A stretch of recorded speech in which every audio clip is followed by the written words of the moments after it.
Tape www.suividécole-au-sénégal.com.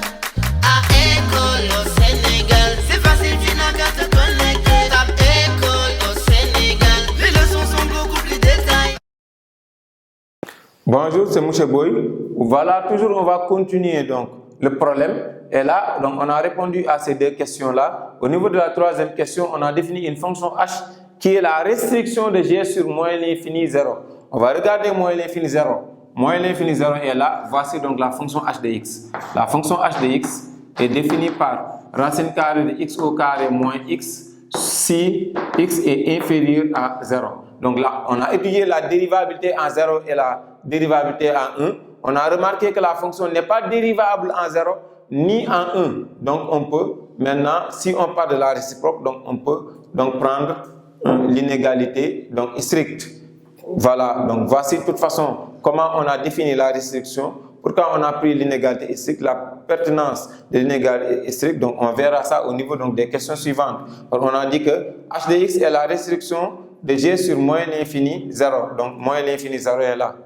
Question, montrer que h est bijective. Donc c'est ce que je vous disais. La fonction x qui associe la racine carrée de x au carré moins x est dérivable sur un intervalle ouvert si x est négatif. Donc, strictement négatif, hein? Donc on peut calculer donc h' de x qui est égal à la dérivée de x au carré moins x. Sa dérivée c'est u' qui est égal à 2x moins 1 sur u de racine de x au carré moins x. Donc, la dérivée h' de x égale à u' sur 2 racines de u. U', donc c'est la dérivée de x au carré moins x. La dérivée de x au carré égale à 2x. La dérivée de moins x égale à moins 1 sur 2 racines de u. Voici l'expression de h' de x. Maintenant, définis toujours si x est strictement négatif. Maintenant, qu'est-ce qu'on dit ici? On veut déterminer donc les variations de la fonction h de x. De montrer que c'est bijectif, montrer que h est bijectif. Donc, il nous faut les variations. On peut dire ici que le signe de h' dépend de celui du numérateur, puisque le dénominateur, donc c'est 2 racines carrées de x au carré moins x qui est positif. Donc, je vais poser 2x moins 1 égale à 0. Son 0, donc ça va donner 1 demi. En faisant un petit tableau de signes comme ça, en disant 2x moins 1, donc pas de souci, par exemple, moins l'infini plus l'infini, et je place 1 demi. Donc plus et moins. Maintenant, je vais revenir sur l'intervalle qui m'intéresse. L'intervalle qui m'intéresse, c'est moins l'infini 0. 0 vient avant 1 demi. Et tout ça ne m'intéresse plus. Qu'est-ce que je peux dire? Ça veut dire que sur l'intervalle moins l'infini 0, 2x moins 1 est négatif. Pourquoi? Parce que 2x moins 1 s'annule en 1 demi. Et maintenant 2x moins 1, c'est le signe de A à droite et le signe de moins A à gauche. Je vais revenir pour replacer l'intervalle moins l'infini 0. Et je remarque que quel que soit x appartenant à d de h, h' de x est négatif. Voilà, comme h' de x est strictement négatif, on peut passer directement au tableau de variation de h. Donc de façon ramassée, on peut dire que x, donc moins l'infini à 0 avec une double barre parce que donc c'était ouvert, h' de x est négatif et h' de x est négatif et h est décroissante. Vite fait, on peut calculer les limites. La limite de h de x en 0, c'est 0 au carré moins 0 qui est égal à 0. Maintenant, donc 0. Donc c'est 0 au carré moins 0 qui est égal à 0 et la limite de h en moins l'infini. Je vais calculer ça. Limite quand x tend vers moins l'infini de h de x, c'était x au carré moins x égale à. Je vais sortir, donc ici, je peux dire que c'est x au carré facteur de 1 moins 1 sur x. Et je vais sortir le x au carré, ça donne une valeur absolue. Parce que c'est toujours limite en moins l'infini.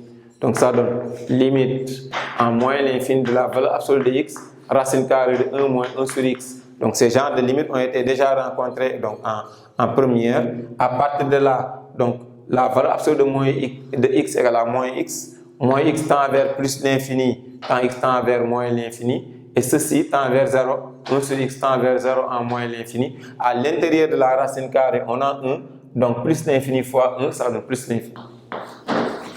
Donc voilà, de façon ramassée, comment on détermine donc le tableau de variation de h de x. Et maintenant, c'est décroissant de plus l'infini à 0, c'est cohérent. Ici, on peut dire que h est continu est strictement croissante sur moins l'infini 0. Conclusion, donc H est bijective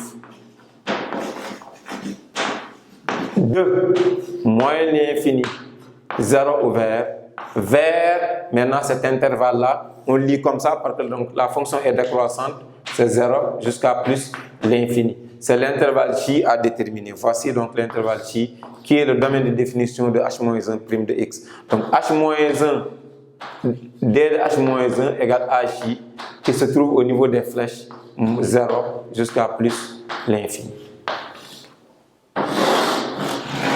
Les valeurs prises par H, c'est ça le domaine de définition de H-1.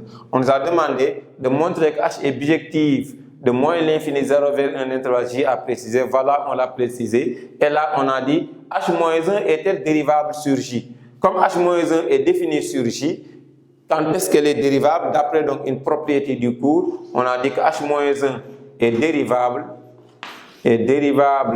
sur J si condition H' de X différent de 0 sur I. Et I, donc, c'est cet intervalle-là. Donc, on remarque que, quel que soit X appartenant à bien l'intervalle moins l'infini, 0 ouvert, donc H' de X est différent de 0. Conclusion, donc H-1 est dérivable sur J, donc sur son intervalle. Ici, on remarque que les deux intervalles sont liés, l'ensemble départ et l'ensemble d'arrivée. Donc, le domaine de définition de H est le domaine de définition de H-1. Le domaine de définition de H, c'est l'ensemble d'arrivée de H-1. Le domaine de définition de H-1, c'est l'ensemble d'arrivée de H. Donc, les deux fonctions sont des fonctions réciproques. C'est pourquoi à chaque fois, on utilise donc les deux ensembles de départ et d'arrivée pour justifier donc la dérivée de la réciproque. On a dit que H-1 est dérivable si et seulement si H' de X est différent de 0, mais puisqu'elle est différente de 0 sur l'intervalle de départ, on remarque que sur moins l'infini 0 ouvert, H' de X est toujours strictement négatif et différent de 0. On peut dire que donc H-1 est dérivable sur J. C'est comme ça donc qu'on répond sur la dérivabilité de H-1 sur J. Maintenant, ça reste seulement donc ces deux questions-là qu'on appelle donc la dérivée de la réciproque de H-1. Voilà, on va faire ça. Tape 3W suivi d'école au Sénégal.